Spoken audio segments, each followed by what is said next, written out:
하루 동안 코로나19 신규 확진자가 6만 5천 명을 넘기며 다시 최고치를 기록했습니다. CDC는 미국 내 코로나19 재확산 상황에서 거리두기 등 예방 지침을 준수를 강력히 호소했습니다. 미국시가 공립 학교들의 등교 수업과 온라인 수업을 병행하겠다고 발표하자 학부모와 교사 모두가 강력히 반발하고 나섰습니다. 뉴저지 팰리세이드 파크 시의원 민주당 예비선거에서 중간 개표 결과 박재관 후보가 스테프니 장 후보에 앞서 당선이 유력시되고 있습니다. 뉴저지 버건 카운티가 비필수 소기업을 대상으로 1만 달러까지 지원하는 프로그램을 시행합니다. 노 마스크 원칙을 유지하던 트럼프 대통령이 이번 주말 군 병원 위문 방문 때 마스크를 착용하겠다는 뜻을 밝혔습니다. 코로나19 항체가 있을 경우에 재감염 여부에 대해 전문가들은 결론을 내리기는 시기상조라고 지적했습니다. 실업수당 신청과 관련한 사기 혐의가 증가하고 있어 연방당국이 수사에 착수했습니다.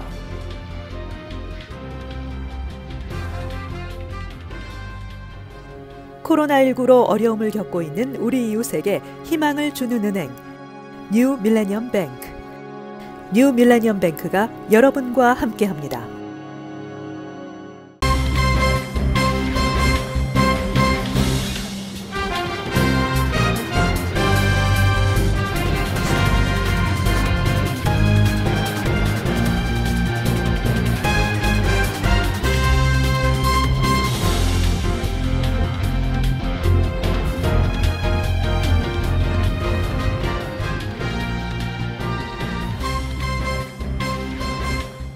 시청자 여러분 안녕하십니까? KBTV 뉴스 9 이창원입니다.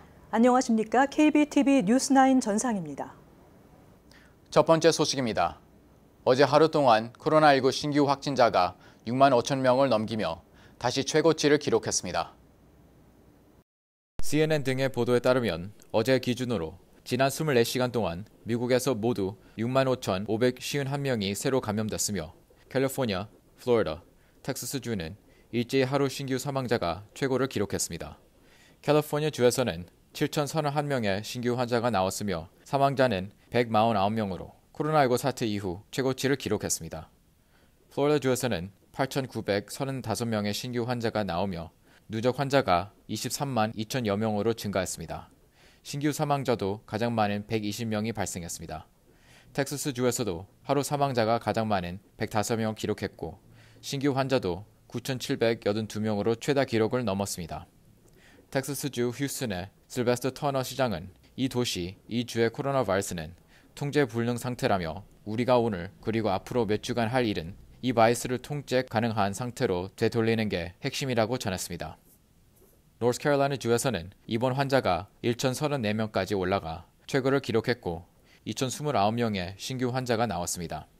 이 밖에 일리노이, 위스콘신, 알래바마, 아이오와, 미주리, 몬타나 등에서도 하루 신규 환자가 최고치를 기록했습니다. 더거두시 애리조나 주지사는 식당 내 식사 인원을 정원의 50%로 낮추도록 했습니다. 그레거 애벳 텍사스 주지사는 중증 외상센터 지역에 있는 모든 카운티의 병원들에 필수적이지 않은 수술을 중단하도록 했습니다. 켄터키주는 모든 소매점과 식료품점 등의 미시시피주는 13개 카운티에 마스크 착용을 의무화했습니다. 한편 질병통제예방센터 CDC는 미국 내 코로나19 재확산 상황에서 청년층과 중장년층의 거리 두기 등 예방 지침 준수를 강력히 호소했습니다. 김은지 기자가 전해드립니다. 로버트 레드필드 CDC 국장은 CNN과의 인터뷰에서 우리는 밀레니엄 세대와 X세대에게 효과적으로 접근할 수 없었다며 그들에게 사회적 거리 두기 규정을 지킬 것을 다시 한번 호소한다고 밝혔습니다. 그는 마스크를 착용할 경우 감염이 감소한다는 점을 거론하며 우리 모두에게 주어진 사회적 책임을 다시 강화해야 한다고 밝히고 기본적인 책임은 사회적 거리 두기와 마스크 착용이라고 강조했습니다. 그러면서 많은 대도시 지역에서 발병이 증가하고 있다며 제발 사회적 거리 두기를 하라, 제발 공공장소에서 마스크를 착용하라, 제발 손을 씻으라고 말하며 이는 가장 중요하고 강력한 무기라고 전했습니다.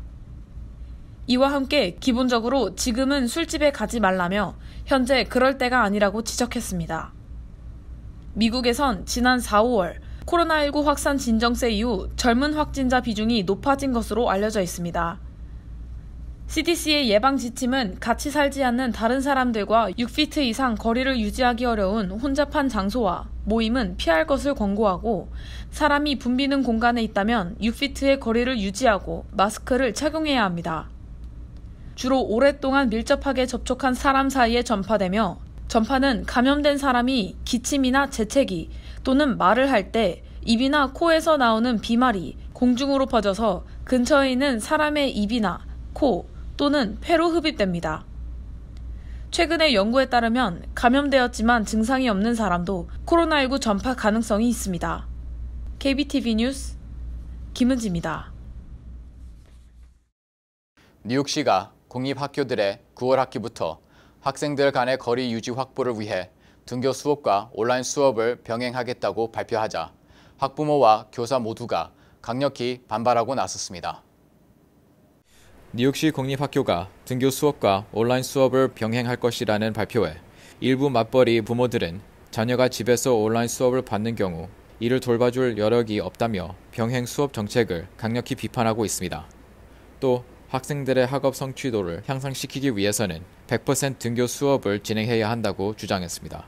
이와는 대조적으로 일부 학부모들은 코로나19 사태가 종료되지 않은 상태에서 등교 수업은 감염 위험에 노출될 수 있다며 반대 목소리를 높였습니다. 상당수 교사들도 이번 병행 수업 정책에 반대 목소리를 내고 있습니다. 얼마 전에 설문조사를 했습니다. 거기에 본인이 자녀가 가는 것이 좋다고 생각하느냐 아니면 안 가는 것이 좋다고 하느냐 아니면 많은 부모님들이 또는 교사들이 반대하고 있다 이런 의견도 있는데 만약에 본인이 원하는 거를 계속 그거를 강력하게 얘기하는 게 좋다고 생각합니다. 저는 사실은 반반이 좋다고 이렇게 생각하지만 집에서 계속해서 하루 종일 컴퓨터에 앉아있고 이러다 보니까 정신적으로 일체적으로 굉장히 스트레스가 쌓이는 거를 느꼈습니다. 그렇기 때문에 9월달 가서 봐야 되겠지만 의견을 정확하게 하시는 거가 좋다고 생각합니다. 브루클린 교사 노조는 등교 수업과 원격 수업 일수가 섞이게 되면서 엄청난 혼란이 생길 것이라고 밝혔습니다. 뉴욕시 교사 노조도 맞벌이 부부의 자녀가 온라인 수업을 선택하게 되면 관리 감독이 전혀 되지 않기 때문에 문제가 발생할 수 있다며 노조가 한 달 넘게 이 부분에 대한 해결책을 제시해 줄 것을 시 정부에 제기했지만 아직까지도 아무런 답변을 듣지 못하고 있다고 지적했습니다. KBTV 뉴스 이창환입니다. 뉴저지에서 유일한 한인 후보 격전지였던 팰리세이드 파크 시의원 민주당 예비선거에서 중간 개표 결과 박재관 후보가 스테파니장 후보에 앞서며 당선이 유력시되고 있습니다. 8일 오후 7시 기준 버겐 카운티 선거관리위원회의 예비선거 중간 개표 결과에 따르면 한인 밀집 지역 중 유일한 격전지인 팰리세이드 파크에서 박 후보가 893표를 얻으면서 선두를 달리고 있는 것으로 집계됐습니다. 박 후보와 러닝메이트를 이룬 신디 페라라 후보는 753표로 2위를 기록했습니다. 박 페레라 후보에 맞서 러닝메이트를 이룬 스테파니장, 프랭크 도나유 후보는 각각 698표, 607표로 뒤지고 있습니다. 팰리세이드 파크 시의원 민주당 예비선거는 총 4명 가운데 다득표 순으로 2명이 당선돼 오는 11월 3일 본선거에 민주당 후보로 진출합니다. 팰리세이드 파크는 민주당이 초강세이기 때문에 민주당 예비선거가 사실상의 본선거로 여겨지고 있습니다. 버겐 카운티 의원 민주당 예비선거에 도전한 데니엘 킴 후보는 11,294표를 얻어 49,091표와 46,064표를 획득한 버겐 카운티 부의장 조앤 보스라몬과 하쉬 후보에 밀리면서 패배가 확정적입니다. 유일한 한인 연방하원 의원인 앤디 킴 의원은 당내 도전자가 없어 자동으로 본선거에 진출했으며 연방하원 3선거구 공화당 후보로 확정된 데이빗 리처 후보와 11월 본선거에서 맞붙게 됩니다. 한편 이번 예비선거는 코로나19 사태로 우편 투표 중심으로 치러져 개표가 지연되고 있으며 선거 당일 이루어진 현장 투표는 모두 잠정 투표로 유효표 여부를 일일이 확인해 득표수에 포함시켜 개표가 오래 걸리기 때문에 최종 결과는 24일에 발표될 전망입니다. 뉴저지 버겐 카운티가 비필수 소기업을 대상으로 임대료, 모기지 등을 명목으로 최대 $10,000까지 제공하는 프로그램을 시행하며 다음 주 월요일부터 신청 접수를 받습니다. 버겐 카운티 정부가 코로나19 사태로 인해 수개월 동안 문을 열지 못했던 비필수 소기업들을 지원하는 프로그램을 운영하며 오는 13일부터 24일까지 웹사이트를 통해 신청을 받습니다. 최대 1만 불까지 지원하는 버겐 카운티 스몰 비즈니스 그랜트 프로그램은 코로나 사태로 인해서 주정부 행정명령으로 사업체 문을 닫을 수밖에 없었던 non essential 비즈니스로 제한하고 있습니다. 직원 수가 19명까지 스몰 사업장이 여기에 해당되며 개인 자영업자, LLC 오너들도 지원 가능합니다. 지원금으로 받은 그 금액을 렌트비, 모기지 이자, 그리고 유틸리티 비용으로 사용할 수 있는 재정 지원 프로그램입니다. 이번 프로그램은 버겐 카운티 내에 소재한 사업체로 지난 3월 1일 기준 영업이 이루어진 곳으로 특히 연방정부와 주정부로부터 어떠한 지원도 받지 못한 소기업이 우선 대상이라고 합니다. 팰리세이드 파크 시정부는 이 프로그램과 관련해 지원 내용이나 신청 방법 등과 관련해 핫라인을 운영하고 한인들에게 도움을 제공한다고 밝혔습니다. 이 프로그램은 non-essential small business들이 그동안 코비드로 인해서 문을 닫았고 파이낸셜 임팩트가 계신 분들은 누구나 신청하실 수가 있습니다. 그래서 저희 타운에서도 핫라인에 전화를 해주시면 저희들이 자세한 설명을 드릴 수 있고 최대한 도와드리겠습니다. 한편 버겐 카운티 정부 공직자나 선출직 본인과 가족이 운영하는 사업체는 수혜 대상에서 제외됩니다. 노 마스크 원칙을 유지하던 트럼프 대통령이 이번 주말 군 병원 의무 방문 때 마스크를 착용하겠다는 뜻을 내비쳐 실행 여부에 관심이 모아지고 있습니다. 김은지 기자가 보도합니다. 정치 전문 매체 더 힐에 따르면 트럼프 대통령은 팍스뉴스와의 인터뷰에서 마스크를 써야 안심이 된다면 그렇게 하겠다고 말하며 병원 방문 등에서는 마스크 착용이 적절하다고 본다고 말했습니다. 트럼프 대통령은 이번 주말 메릴랜드주에 위치한 국립군의료센터 월터 리드를 방문해 부상한 군인들과 코로나19 의료진을 만날 예정입니다.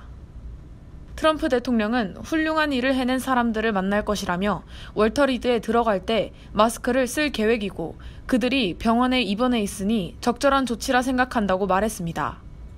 트럼프 대통령은 지난 5월 5일 애리조나주의 마스크 생산 공장을 견학하면서도 마스크를 착용하지 않았고 대신 고글을 착용한 모습을 보였습니다. 더 힐은 트럼프 대통령이 월터 리드에서 마스크를 쓴다면 공식 석상에서 처음으로 마스크를 쓰는 것이라고 전했습니다.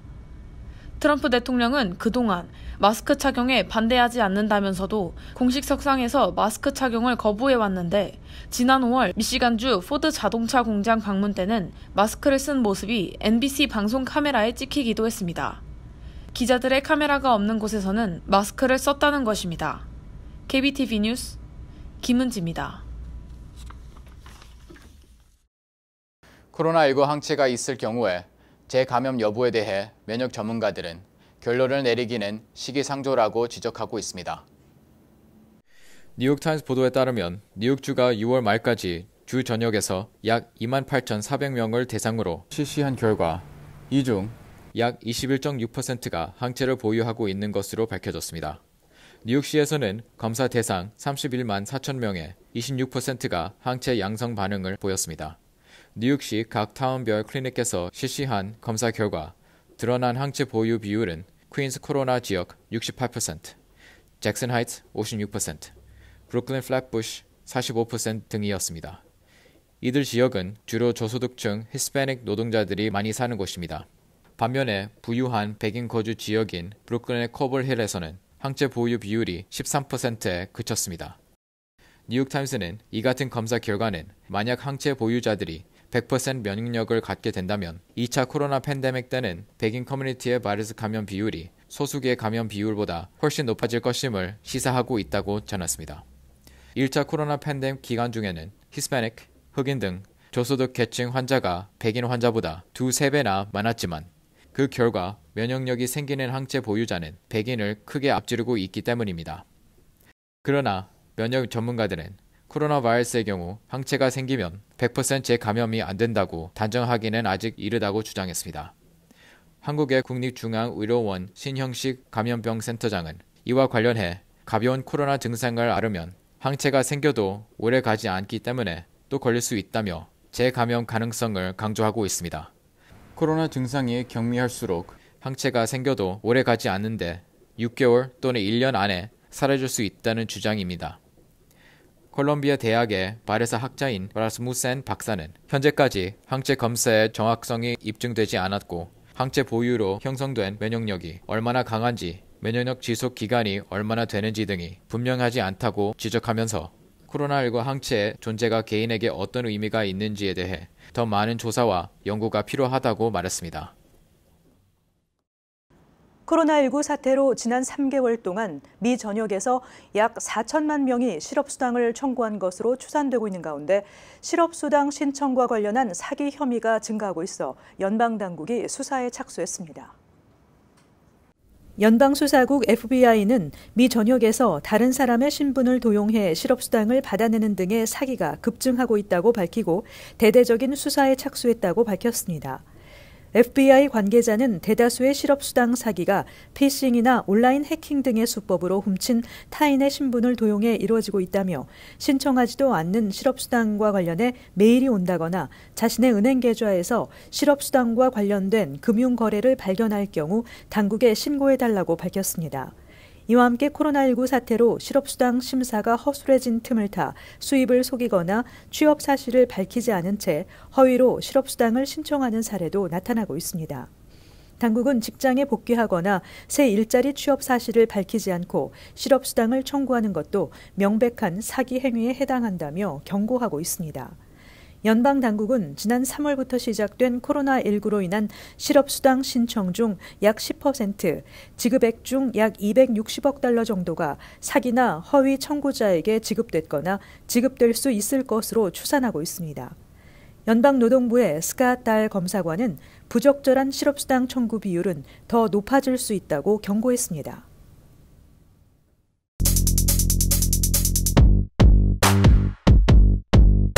오늘 주요 일간지 소식입니다. 뉴욕타임스 먼저 보겠습니다. President is not above the law. Justices decide. Court backs a subpoena on Trump's tax records with some limits. 연방 대법원은 어제 뉴욕주 검사들이 트럼프 대통령의 재무 기록을 조사할 수 있다고 판결했습니다. 이는 트럼프 대통령에게는 놀라운 패배로 대통령 권력의 범위와 한계에 대한 주요 발언입니다. The decision in the case said Mr. Trump had no absolute right to block release of the papers and would take its place with landmark rulings that required President Richard M. Nixon to turn over tapes of Oval Office conversations and that forced President Bill Clinton to provide evidence in a sexual harassment suit. 이 판결은 트럼프 대통령이 개인의 재무 정보를 막을 절대적인 권리가 없다고 밝혔습니다. 그것은 닉슨 전 대통령이나 클린턴 대통령이 증거를 제시해야 했던 것과 같습니다. 닉슨은 오블 오피스의 대화를 녹음한 테이프를 넘겨야 했고 빌 클린턴 대통령은 성추행 소송에 증거를 제시해야 했습니다. No citizen, not even the president, is categorically above the common duty to produce evidence when called upon in a criminal proceeding. Chief Justice John G. Roberts Jr. wrote for the majority. He added that Mr. Trump might still raise objections to the scope and relevance of the subpoena requesting the records. John G. Roberts Jr. 대법원장은 범행 과정에서 어떤 시민도 대통령조차도 증거 제출을 면제받지 못한다고 했습니다. 그는 트럼프 대통령이 여전히 기록을 요구하는 소환장의 범위와 관련성의 이의를 제기할 수도 있다고 덧붙였습니다. 다음 기사를 보겠습니다. Schools facing crush of costs to open safely. 트럼프 대통령은 이번 주 재개방을 하지 않은 지역에 대한 연방 정부의 자금 지원을 끊겠다고 위협했지만 관리자들은 이미 건물 리모델링을 위한 물류와 재정적인 문제를 해결하기 위해 노력하고 있습니다. Bus monitors to screen students for symptoms in Marietta, Georgia, $640,000.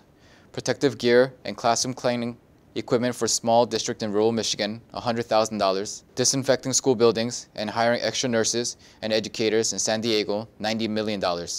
조지아주의 마리에타에서는 학생들의 증상을 살피기 위한 버스 모니터 $64만, 미시간주의 작은 지역을 위한 보호 장비와 교실 청소 장비 10만 달러.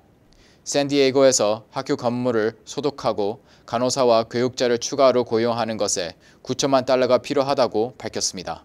The federal relief package passed in March dedicated $13 billion to K-12 education, less than 1% of the total stimulus. But education groups estimate that schools will need many times that. And with many local and state budgets already depleted by the economic impact of the coronavirus, it is unclear where it will come from. 지난 4월 통과된 연방 구제안은 유치원에서 12학년 교육에 130억 달러를 지원했는데 이는 전체 경기 부양의 1%도 못 미치는 금액입니다. 교육단체들은 코로나 바이러스의 영향으로 이미 주와 지방 정부의 예산이 고갈된 상황에 학교들의 부족한 예산이 어떻게 충당될지 알 수 없다고 밝혔습니다. 이제 뉴욕 포스트를 보겠습니다. Michael Cohen back in prison after this Post pic, The Last Supper. This picture on the front page of the Post, a former Trump lawyer, Michael Cohen, dining out on the Upper East Side, had feds take a look at his behavior while on furlough amid the COVID outbreak, a source said. Yesterday, they brought him in to sign a document outlining the rules he must follow, and when he refused, they took him back into custody. 뉴욕 포스트 일면에 실린 이 사진은 마이클 코hen 전 트럼프 변호사가 외식하는 사진이며 소식통에 따르면 코로나 사태 와중에 연방수사국이 휴가 중인 그의 행동을 살펴본 것이라고 말했습니다. 어제 그들은 그가 지켜야 할 규칙들을 정리한 문서에 서명하기 위해 그를 데려왔고 그가 거절하자 그를 다시 구금했습니다. 7페이지의 자세한 내용을 보겠습니다. That dinner caught the eye of those at the Bureau of Prisons who feel he was released on furlough only due to the coronavirus situation, but is acting like he's a free man and not out under supervision, the source said. 이 소식통은 이번 만찬이 코로나 바이러스 사태로 휴가로 풀려났다고 느끼는 교도소 수감자들의 마음을 사로잡았지만 그는 감독하에 있지 않고 자유인처럼 행동했다고 말했습니다. Cohen had been given a document outlining new, stricter conditions for home confinement that included no communication with reporters or filmmakers, no use of social media, and finally that he could not publish a book, former Cohen lawyer and pal Lanny Davis said. 전 코hen 변호사이자 친구 레니 데이비스는 코hen이 기자나 영화 제작자들과의 의사소통, 소셜미디어의 사용, 그리고 마침내 책을 출판할 수 없다는 것을 포함한 새롭고 엄격한 가정감금 조건을 설명하는 문서를 받았다고 말했습니다. 지금까지 주요 신문 헤드라인이었습니다. 예정됐던 대로 맨하탄 오에비뉴 트럼프 타워 앞에 흑인 목숨도 소중하다 대형 스트리트 페인팅이 칠해졌습니다. 어제 빌 드블라지오 뉴욕시장과 부인 셜레인 맥크레이 여사, 알 샤프턴 목사 등이 참여한 가운데 페인팅 작업이 시작됐습니다. 드블라지오 시장은 도널드 트럼프 대통령이 흑인 생명도 소중하다의 메시지를 전혀 이해하지 못하고 있어 그의 건물 바로 앞에 칠하게 됐다고 말했습니다. 뉴욕시는 코로나19 확산 우려에도 불구하고 올 여름 쿨링센터 145곳의 문을 열기로 결정했습니다. 다만 올해는 쿨링센터 수용 인원을 제한하며 입장객의 마스크 착용과 사회적 거리 두기 유지가 의무화됩니다. 뉴욕시는 먼저 지역 내 공립학교와 비영리단체 등 145곳의 쿨링센터 문을 연 뒤 점점 늘려나갈 계획입니다.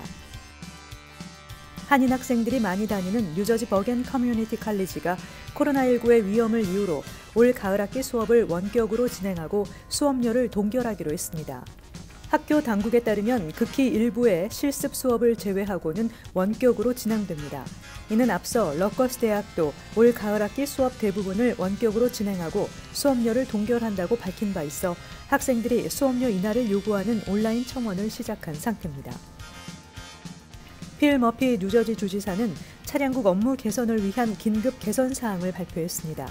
1억 달러 주정부 예산을 절약하기 위해 7월 중에 실시하는 공무원 무급휴가 프로그램에서 차량국 직원들은 제외하기로 했으며 한 주에 6일 동안 문을 열고 업무 시간도 늘리는 등의 방안으로 더 많은 업무를 처리할 수 있도록 하겠다고 밝혔습니다.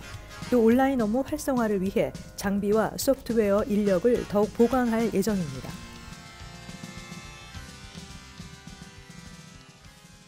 잠시 후 커뮤니티 브리핑을 전해드립니다.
이어서 환율과 증시 전해드립니다.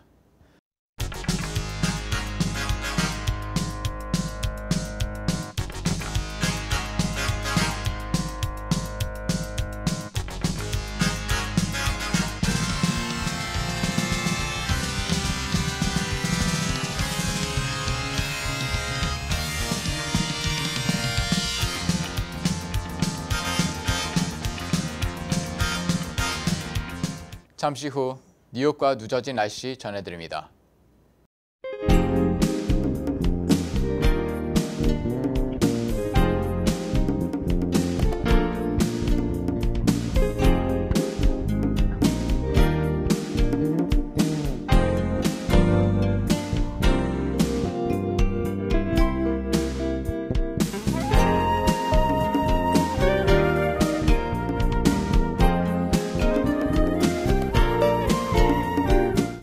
미국의 새로운 확진자가 급증하는 상황 속에 CDC는 거리두기를 호소하고 나섰습니다. 거리두기와 마스크 착용은 이제 가장 중요한 강력한 무기라고 말하고 있습니다. 이것은 우리에게 주어진 기본적인 책임입니다. 오늘도 KBTV 뉴스9을 시청해 주신 여러분 고맙습니다. 편안한 밤 되시기 바랍니다. 코로나19로 어려움을 겪고 있는 우리 이웃에게 희망을 주는 은행 뉴 밀레니엄 뱅크. 뉴 밀레니엄 뱅크가 여러분과 함께합니다.